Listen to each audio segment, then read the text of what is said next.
할렐루야. 아멘. 주님의 크신 이름을 찬양합니다. 저는 오늘 이 오후에 일어나 도와주세요라고 하는 제목으로 함께 말씀을 나누고자 합니다. 오늘 본문 35편, 35편은 불평과 심판과 억울함을 하나님께 호소하는 탄식을 담고 있어요. 그러니까 어제 여러분이 저는 우리 이제 9절까지 읽고 18절로 넘어갔지만 35편을 여러분 1절부터 쭉 한번 읽어보시면 야 이게 하나님의 말씀인지 아니면 이게 도대체 어떻게 이 말씀을 이해해야 될까 어려움이 있기도 합니다. 우선 이 시편 35편은 다윗이 기록했다라고 알려진 시편이죠. 1절에 바로 위에 보시면 그 파란 색깔 글씨로 표제라고 우리가 합니다. 표제 제가 많이 설명드렸죠. 시편 읽으실 때 표제가 굉장히 중요해요. 그냥 표제는 이 시편의 설명이기도 하고 배경을 설명해 주기도 하는데 히브리어는 이게 영절이에요. 영절. 그래서 1절 바로 위에 이 부분이 기록되어 있어요. 이것은 참으로 중요한 설명입니다. 35편의 이 표제는 뭐라고 되어 있죠? 다윗의 시라고 기록되어 있습니다. 35편도 다윗이 기록한 시인데 다른 정황이 설명되어 있지 않는 거죠. 이게 뭐 누군가에게 쫓겨서 지었던 시라든지 어떤 배경이 있다라는 설명이 전혀 없어요. 그러니까 우리는 상상을 해볼 수가 있는 거죠. 이 다윗이 지금 언제 이 시편을 기록했을까? 분명히 다윗은 원수들을 향한 보복을 하나님께 기도하고 있어요. 그래서 시편 가운데 최초의 저주시로 분류되곤 합니다. 시편에 저주시가 있어요. 네. 하나님 앞에서 주님께서 갚아주시기를 기도하는 내용이죠. 저주시가. 그렇다고 이제 여러분 마음에 안 드시는 분들 이름을 적어가며 이 시편의 말씀 묵상하지 않으시기를 바랍니다. 오나만 설교의 마지막에 가시면 이해를 하실 거예요.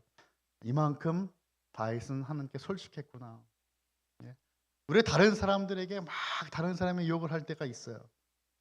여러분, 물론 우리 칼빈 교회는 아무도 그러신 분이 안 계시겠지만 그렇게 뒷 이야기를 하다 보면 결국엔 병드는 건 우리 자신이죠.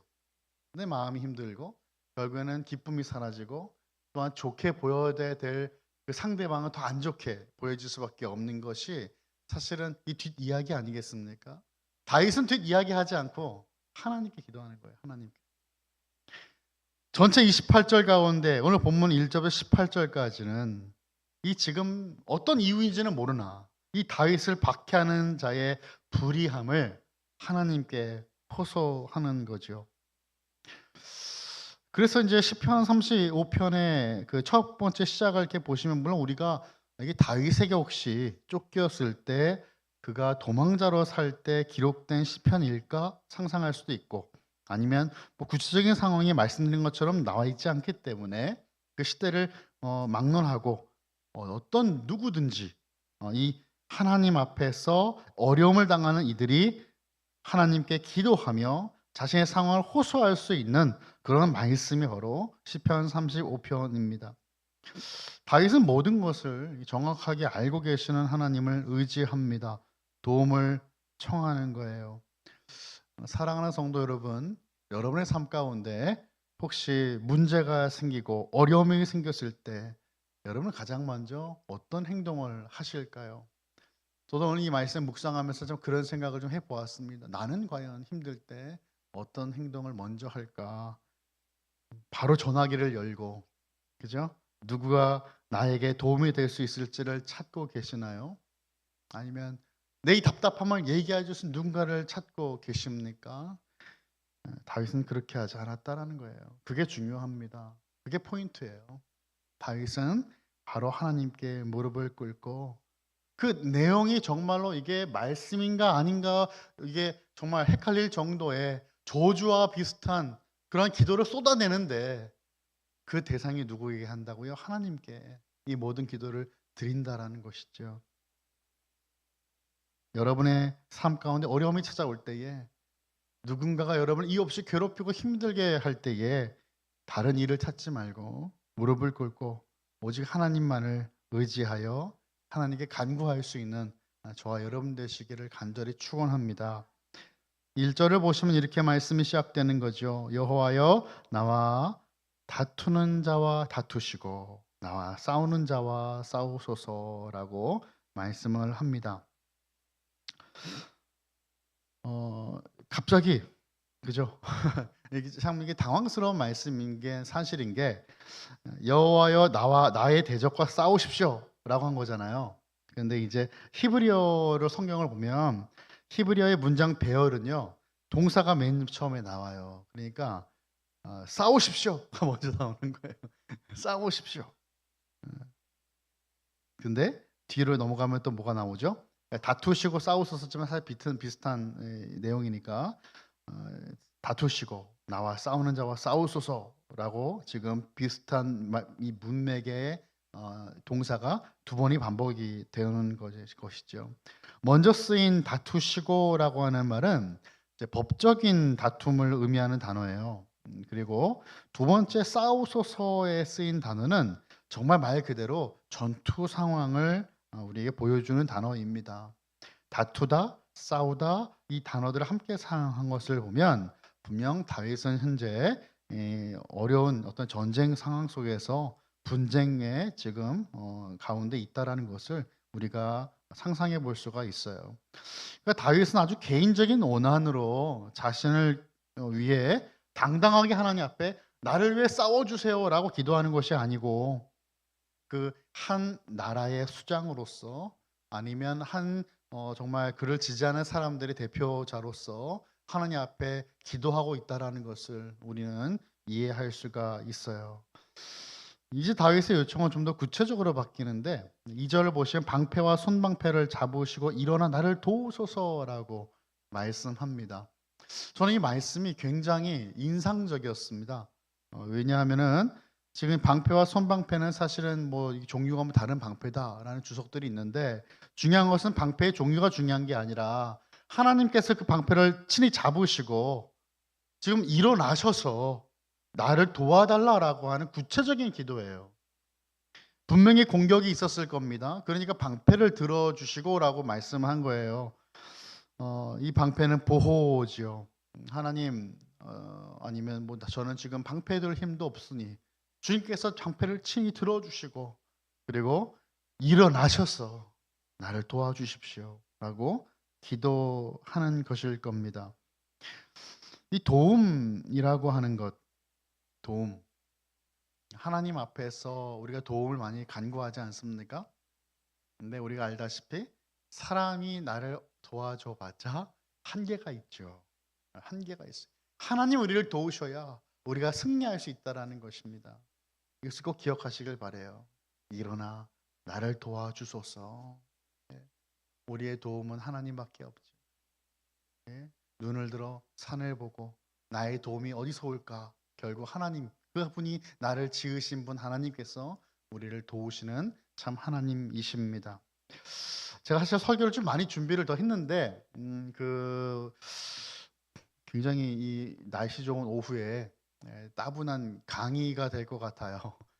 그래서 좀 이 도움에 대한 이야기를 좀 하고 우리 영상 보시고 기도하는 시간을 좀 가졌으면 좋겠는데요. 이 도와주는 이와 도움을 받는 이가 성경에는 아주 분명하게 기록되어 있어요. 도움을 받는 이는 이스라엘이고 도움을 주시면 하나님이세요.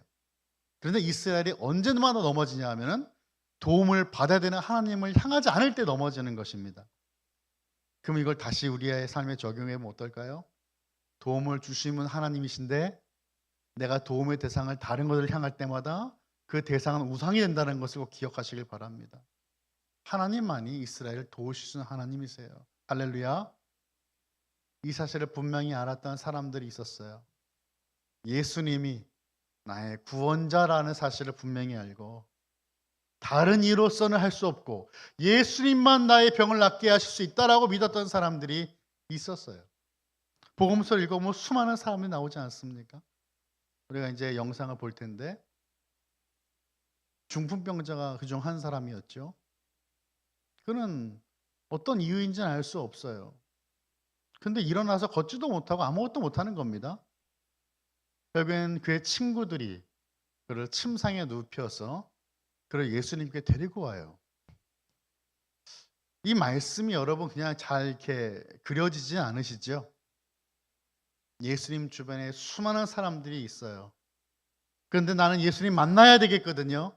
그분을 만나야 되고 내가 사랑하는 이 친구가 일어나 걸어야 되는데 그럴 수가 없는 상황인 거예요. 그럴 때 이 친구들이 결정한 것은 무엇이죠? 지붕을 뚫어요. 상식적인 일인가요? 우리는 이렇게 답을 알고 있죠. 성경을 아니까. 비상식적인 일을 주님 앞에서 행할 수 있는 것이 믿음이에요. 그것이 믿음이에요. 나는 예수님 만나야만 되겠는데 사람들이 애워싸고 있고 그분을 만날 길은 아무것도 없을 때에 지붕이 눈에 보이는 것, 그것이 믿음인 줄 믿으시기 바랍니다. 믿음은 그런 거예요. 지붕을 뚫고서라도 내가 예수님 만나야 되겠다. 내가 지금 건강이 여의치가 않아서 예배를 드릴 수가 없다. 너무나 환경이 힘들어서 예배 드릴 수가 없고 공동체에 속해질 수가 없다고 할 때 그 지붕을 뚫을 수 있는 믿음이 주님께로 나아가게 하는 거예요. 지붕을 뚫을 때 어떤 일이 벌어져요? 우리 상황이 달라집니다. 상황이 달라져요. 오늘 본문을 제가 좀 더 읽고 싶었지만 여러분이 나중에 꼭 읽어보세요. 다윗은 아무런 이유가 없는데 지금 어려움을 당하고 있는 거예요. 너무나 주님 내가 힘이 듭니다. 내가 정말로 너무나 답답합니다. 억울합니다. 라고 하는 그 순간에 그의 도움이 되신 분이 하나님이신 것을 다윗은 기억한 것이죠. 저와 여러분 삶 가운데서 유일한 도움 되시는 그 주님 앞에 나아가 주님께 응답을 받으시고 주님을 만나는 저와 여러분 되시기를 예수님의 이름으로 간절히 축원합니다. 제가 방금 보았던 이 영상은 더 초즌이라는 미국 드라마인데 지금 참 많이 알려져 있는 드라마입니다. 유튜브로 검색하셔도 나올 수 있고 또 넷플릭스를 통해서도 볼 수 있는데 참 많은 은혜를 받고 있습니다. 마가복음 2장에 기록되어 있는 이 중풍병자를 일으키시는 우리 주님의 이 메시지를 보면 은혜를 받는 것에 은혜를 받아야 되는데 그렇지 못하는 사람들이 항상 같이 있다라는 것이 문제입니다. 예수님의 그 말씀 그 자체에 집중하지 못하고 그죠? 도대체 당신은 어디서 배웠느냐? 이 권위가 어디서부터 왔느냐? 어디서 신학을 공부하고 목사 안수는 어디서 받았느냐? 그러한 권위를 따지는 이들이 있었습니다. 근데 예수님께서 그 말씀을 정말 사람들이 이렇게 예수님을 생각하는 것을 아시고 병자에게 뭐라고 말씀하시냐면은 내 죄 사함을 받았느니라라고 먼저 말씀하셨어요. 그러니까 죄 사함을 받았다는 것과 일어나 걸으라는 것 중에 뭐가 더 어렵습니까? 둘 다 어려워요. 쉬운 거 없습니다. 그런데 죄 사함을 받았다는 것은 하나님만 하실 수 있는 말씀이셨습니다.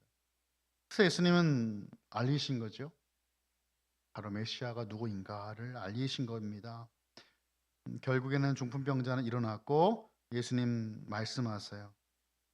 내 죄사함을 받았니라 하는 이 말과 일어나 내 상을 가지고 걸어가라 하는 말 중에 어느 것이 쉽겠느냐?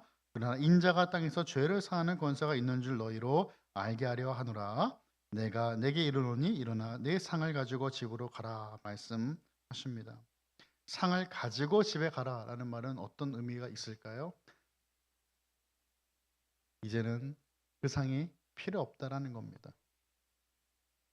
우리 주님은 그렇게 우리를 회복시키시죠. 오늘 본문의 다윗의 이 고백처럼 하나님 내가 정말 너무나 힘이 들고 원수나 에워싸고 있습니다. 일어나 나를 도와주세요라는 이 간구에 주님은 응답하십니다. 더 이상 그 원수에 에워싸여 있지 않게 하시고 온전한 도움을 주시는 분이 바로 하나님이신 겁니다. 오늘 이 말씀을 제가 묵상하면서 다시 한번 깨달은 것은 하나님은 우리 백성들, 자기 백성들의 사정을 알고 계시다라는 사실이죠. 이유 없이 당하는 고난 때문에 억울한 그 마음을 알고 계신다라는 거죠. 사망은 그물이고 천지가 보다 함정입니다. 한 발도 속 편하게 내딛지 못하는 상황인데 그럼에도 불구하고 이 다윗은 하나님께서 함께 하신다라는 분명한 확신이 있었어요. 확신이 있었어요. 그런 원수들에게 제 그물에 스스로 걸려 넘어지게 할 하나님의 전략을, 하나님의 능력을 믿었다라는 말입니다.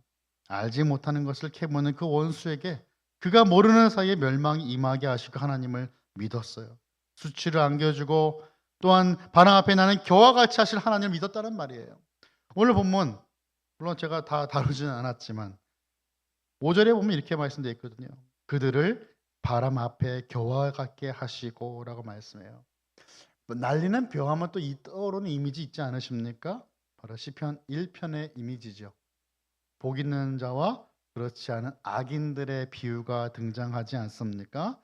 그래서 지금 이 바람에 나는 겨와 같은 이들은 악인들이라고 시편 1편 4절에서 우리에게 말씀하죠. 그런데 하나님의 사람은 그렇지 않다. 시냇가에 심겨진 나무가 철을 따라 열매를 맺는 그 모습과도 같은 모습이 바로 하나님 앞에 복받은 인생입니다. 무릇 의인의 길을 여호와께서 인정하시지만 악인들의 길은 멸망한다라고 하는 것이 분명한 복음의 메시지이지요. 예수님 우리 참 도움 되십니다. 에베네셀 도움의 돌은 예수 그리스도이십니다. 그 예수님 앞에서 우리가 다시 한번 나아가 일어나 나를 도와주세요. 온전히 간구할 수 있는 저와 여러분 되시기를 예수님의 이름으로 간절히 축원합니다. 그리하여서 오늘 하루도 또한 주님 앞에 예배드리는 이 시간도 오직 예수님 앞에서 그분의 말씀을 듣고 말씀 앞에 순종하며 하나님의 백성으로 든든히 세워져 가기를 간절히 소원합니다.